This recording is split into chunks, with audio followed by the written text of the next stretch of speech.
Continuing in John Stuart Mill's utilitarianism and observing that the right but not the left light switches on and thinking this is better lighting than what I had yesterday. Utilitarianism, chapter 4.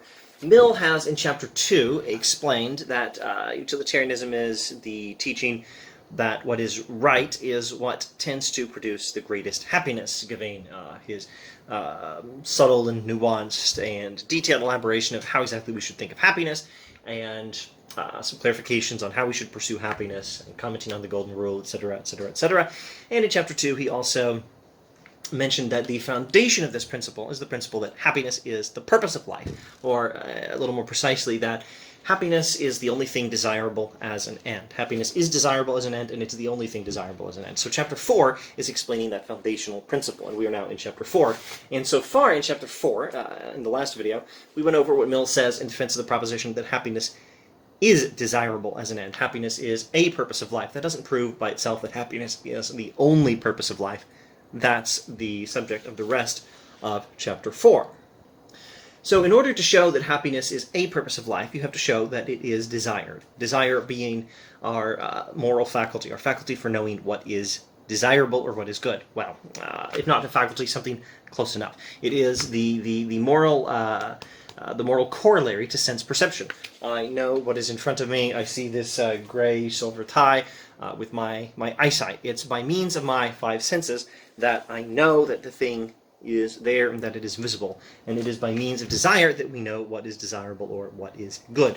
So the fact that we desire happiness is the only kind of evidence Mill thinks we can give, and the only evidence we need that happiness is desirable, that happiness is a good, a purpose of life. But how do you know it's the only purpose? In order to show that it's the only purpose, he has to show also that we only desire happiness.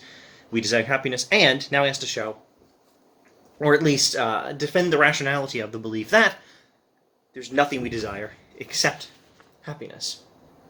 So now Mill is going to look at other things it looks like we humans desire, and argue that when we desire these other things, we're still just desiring happiness. Let's take a very simple illustration and then go to the text. Okay, so I desire this nice cup of tea. It's nothing fancy. It's this Iron Buddha product, and I desire this tea.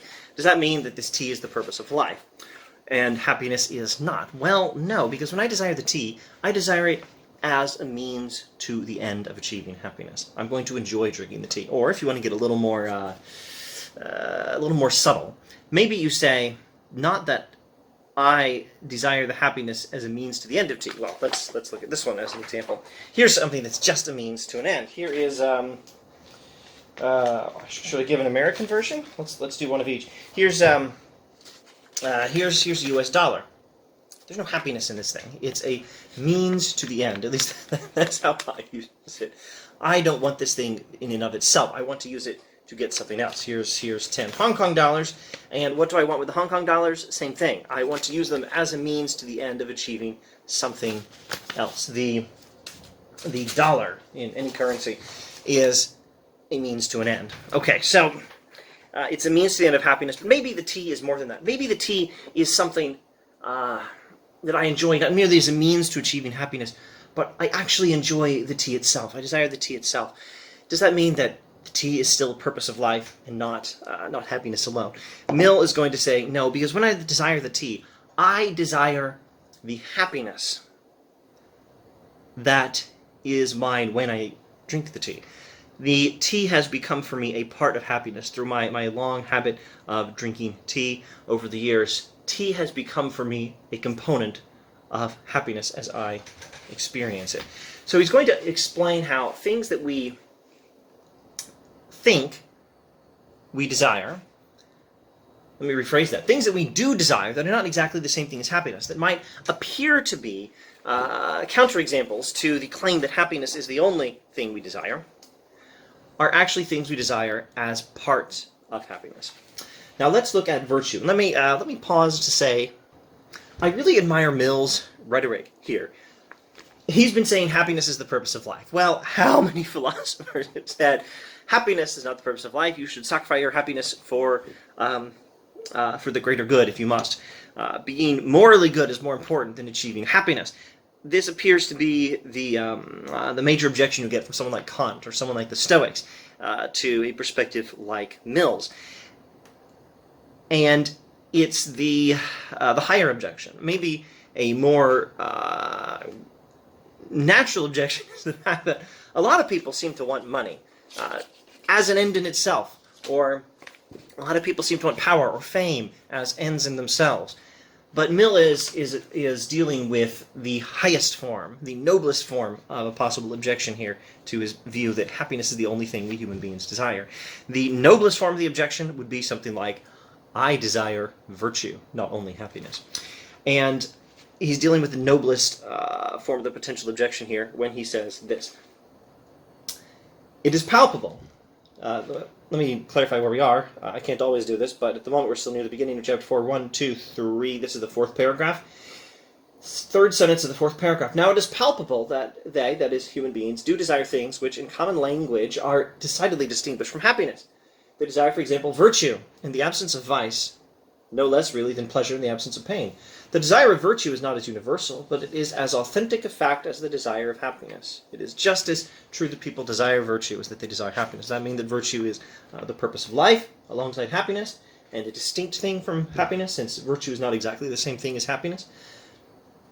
And hence the opponents of the utilitarian standard deem that they have a right to infer that there are other ends of human action besides happiness, and that happiness is not the standard of approbation and disapprobation. Thus, the objection could go. But does the utilitarian doctrine deny that people desire virtue, or maintain that virtue is not a thing to be desired? The very reverse. It maintains that not only that virtue is to be desired, but that it is to be desired disinterestedly, for itself. And so Mill says, utilitarianism agrees that we should desire virtue, not merely happiness for ourselves. We should also desire virtue. I think he also said this in chapter 2. Rewind and find an earlier video on the subject.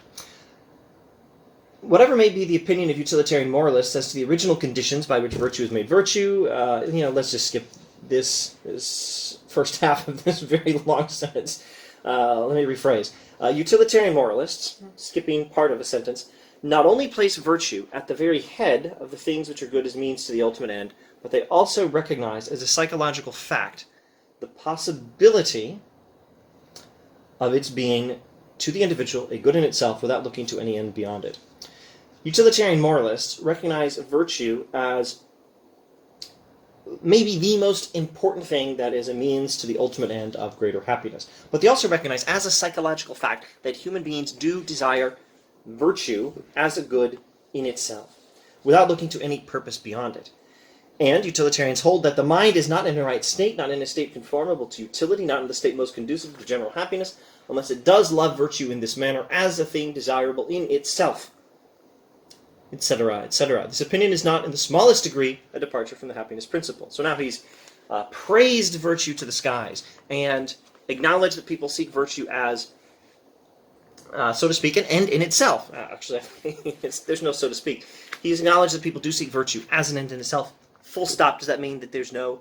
does that mean that there's a counterexample to the view that happiness is the only thing people seek?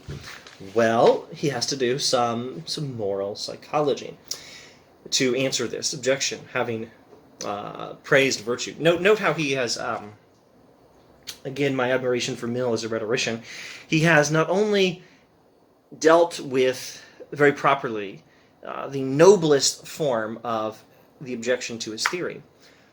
Well, he's still dealing with the noblest form of the objection to his theory, but he's also using it as an occasion to develop some moral psychology and add a little bit to his theory on the subject of how virtue ethics, or at least a theory of virtue, fits into his theory.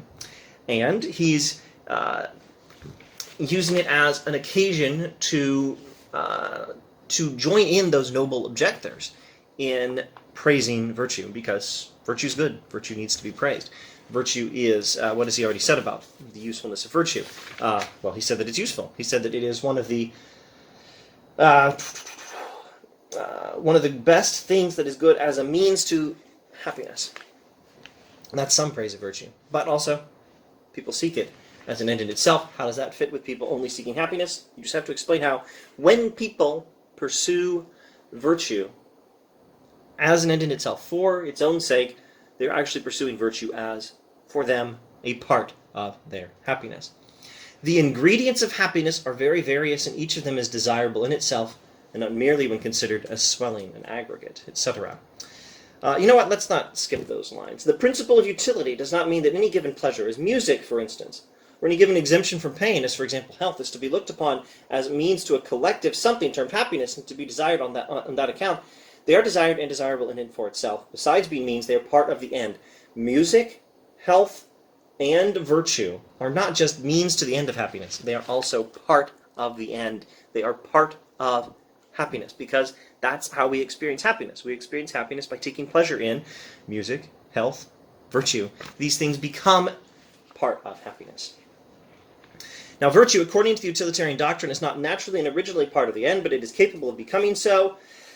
And in those who live it disinterestedly, it has become so, and is desired and cherished, not as a means to happiness, but as a part of their happiness. Virtue is not originally a thing which is identical to happiness, but it becomes part of happiness. Now, let me see if I can summarize. No, let's not summarize. Let's go to a sentence, maybe 2/3 of the way through the next paragraph. What was once desired as an instrument for the attainment of happiness has come to be desired for its own sake. In being desired for its own sake, it is, however, desired as part of happiness. Happiness is not an abstract idea, but a concrete whole, and these are some of its parts. Now, he's not specifically talking about virtue here. He's illustrating further, talking about money, power, and fame, dealing with the most obvious examples. Money, power, and fame are actually things people do seek as ends in themselves. Remember the mice in the Disney version of The Hitchhiker's Guide to the Galaxy. We don't want to be happy, we want to be famous.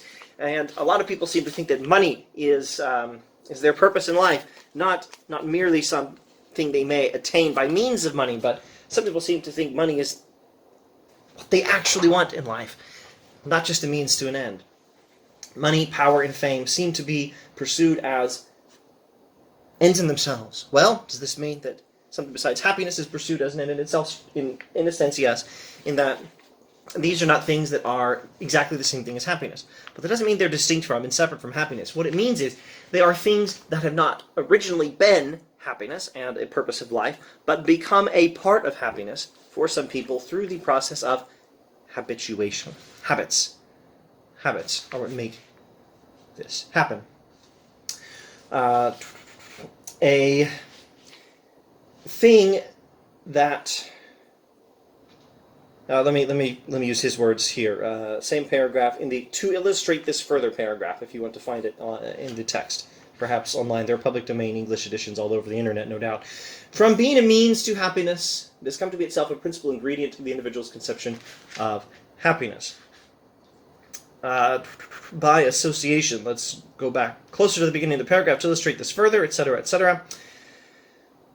Now let's do the whole sentence. To illustrate this further, we may remember that virtue is not the only thing originally a means, which if it were not a means to anything else would be and remain indifferent, but which by association with what it is a means to comes to be desired for itself, and that too with the utmost intensity. So, what happens with money, power, and fame is we desire them as means to an end. We want the money as a means to achieving happiness. But through habit and associating these things with happiness, we come to desire them in themselves, not separate from happiness, but as the form happiness takes for us, because through our habits, they have become primary objects of our pleasure. And the same thing happens with money, power, fame, and virtue. We may just read a whole paragraph here because it's great. Virtue, according to the utilitarian conception, is a good of this description. There is no original desire of it, or motive to it, save its conduciveness to pleasure, and especially to protection from pain. But through the association thus formed, it may be felt a good in itself, and desired as such, with as great intensity as any other good, and with this difference between it and the love of money, of power, or fame, that all of these may and often do render the individual noxious to the other members of the society to which he belongs, whereas there is nothing which makes him so much a blessing to them as the cultivation of the disinterested love of virtue. And consequently, the utilitarian standard, while it tolerates and approves those other acquired desires, up to the point beyond which they would be more injurious to the general happiness than promotive of it, enjoins and requires the cultivation of the love of virtue up to the greatest strength possible, as being above all things important to the general happiness. And so it turns out that virtue is itself one of the highest forms of intellectual pleasure. And this very noble form of an objection to utilitarianism, that people desire virtue and not merely happiness, this noble form of the objection becomes not only an occasion to praise virtue to the skies, not only an occasion to clarify his theory and develop it by adding some moral psychology and some account of habituation and how virtue is formed, blah, blah, blah, but it also becomes an occasion for Mill to explain one more bit of nuance in his theory of happiness. Happiness is not, how does he phrase it here? It's not an abstract thing merely. It is a concrete thing. Happiness is not an abstract idea, but a concrete whole, and these are some of its parts. Happiness has parts, and those parts are the things in which we take pleasure, as music, health, money, power, fame, but above all, virtue, because that's the one we take pleasure in. That is itself one of the highest forms of intellectual pleasure, and also the most useful in promoting the greater happiness. Now, all of this is meant to be a pattern for dealing with potential counterexamples. So again, there are two principles we're really concerned with here in this book. Principle number one, not in order of logic as such, but of exposition at least. Principle number one: what is right in human behavior, in human life, what makes the difference between the right action and the wrong action is it the sort of thing that tends to promote the greater happiness? That, I think we could say, more strictly speaking, is utilitarianism. The doctrine of utilitarianism as such can be defined as the creed, which holds that actions are right in proportion as they tend to promote happiness, wrong as they tend to produce the reverse of happiness. That's more strictly speaking, what the teaching of utilitarianism is, and that's principle number one, and that's the subject of chapter 2, and I was borrowing there from the beginning of chapter 2. But now chapter 4 deals with principle number 2, and it's the foundational principle to principle number 1, and it's the principle that happiness is the purpose of life. Or in a little more detail, happiness is that which we desire, and the only thing which, happiness is desirable as an end, and is the only thing desirable as an end. And now in chapter 2, Mill has elaborated on principle number 1. And now in chapter 4 here, he's expanding on, well, I guess to some extent, principle number 1 with his clarifications on this nuanced view of happiness. But primarily he's dealing with principle number 2 in chapter 4. And he's defending it. The principle states that happiness is desirable as an end and is the only thing desirable as an end. And his argumentation has been a nice empirical argumentation, drawing an analogy from sensory perception, where he says the only proof capable of being given that a thing is visible is that we see it. Sense perception is how we know physical fact, and desire is to morality what sensory perception is to physical fact. Desire is how we know that a thing is desirable. We desire happiness, therefore happiness is desirable as an end, as a purpose of life. And in the rest, that was the first couple of paragraphs of chapter 4. Now, in the rest of chapter 4, and what we've been talking about in this video, is the analysis of the question whether we ever desire anything else. And so Mill is saying we don't. And he's giving us a pattern here for a possible counterexample. Think of anything a human being desires. According to his criteria, if we desire it, then it must be desirable, and therefore it must be a counter-objection to the principle that only happiness is desirable as an end. Except many things we desire only as means to an end. Or this alternative. So here's the strategy for dealing with the counterexample. If anything human beings desire, ask whether that thing is desired in itself or merely as a means to the end of something else.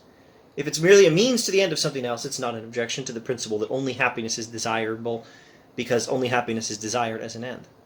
You have to look at things that people desire in themselves. And now, if it is something desired in itself, you have to ask, is it or is it not something in which we take pleasure? has it or has it not become a part of happiness for the person desiring it as an end? And Mill thinks that, having explained how money, power, fame, virtue, and health, but also at least one other example, music, and if I scour the text, maybe I'd find some more examples, are desired in and of themselves, but as parts of happiness, and therefore not distinct from happiness, and therefore not objections. As this is the case, Mill says, we do not have any evidence that there's anything besides happiness that is desirable as an end in life. And this is the formula for dealing with these potential counter-objections, but Mill doesn't deal with every single objection. He deals with the best ones, most common ones, money, power, fame, the most noble one, virtue. And he's not going to spell out for us an infallible proof. No, chapter 4 says we're dealing with first principles here. There's no infallible proofs for first principles. First principles are how we give proofs for other things. You can't give infallible proofs for them. You can just explain by what means we might know them, and what justification we have for believing them. And that is what he's doing. He's going to challenge you, though, to think for yourself, and think of whether you can think of anything any human being has ever desired, and find whether it has not been either a means to the end of something else, or has not been desired as a part of happiness for the person who desires it. And if it's desired as a means to the end, it's no objection. If it's desired a means to an end, then it's no objection. If it's desired as a part of happiness, then it's no objection to the claim that only happiness is desired. It results from the preceding considerations that there is in reality nothing desired except happiness. Whatever is desired otherwise than as a means to some end beyond itself and ultimately to happiness is desired as itself a part of happiness and is not desired for itself until it has become so. We have now then an answer to the question of what sort of proof the principle of utility is susceptible. If the opinion which I have now stated is psychologically true, if human nature is so constituted as to desire nothing which is not either a part of happiness or a means to happiness, we can have no other proof, and we require no other, that these are the only things desirable, happiness and its components. And now to decide whether this is really so, whether mankind do desire nothing for itself but that which is a pleasure to them, or of which the absence is a pain, we have evidently arrived at a question of fact and experience, dependent like all similar questions upon evidence. It can only be determined by practice, self-consciousness, and self-observation, assisted by observation of others. I believe that these sources of evidence, impartially considered, will declare, etc., that to think of an object as desirable and to think of it as pleasant are one and the same thing, and that to desire anything except in proportion as the idea of it is pleasant is a physical and metaphysical impossibility. But you will have to think for yourself and pay attention to human wants and human behaviors, and pay attention to yourself and to what is in your own mind. And he moves towards a close of chapter 4 with some talk about habit. Habit is such a thing that instead of willing something because we desire it, we often desire it only because we will it. And that's how habit changes our desires. And that can be bad if you're desiring something harmful to others. But it can be harmless if you're desiring something like money, power, fame, as long as you don't do any harm. As long as it's not, how does he phrase it, injurious to the general happiness, I think is how he phrases it, or something like that. Yes, injurious to the general happiness. Well, more injurious to the general happiness than promotive of it. And habit as changing our wills, changing our desires, is a darn good thing. If it's a habit of virtue, which is the habit of always seeking the greater good of all. And with that,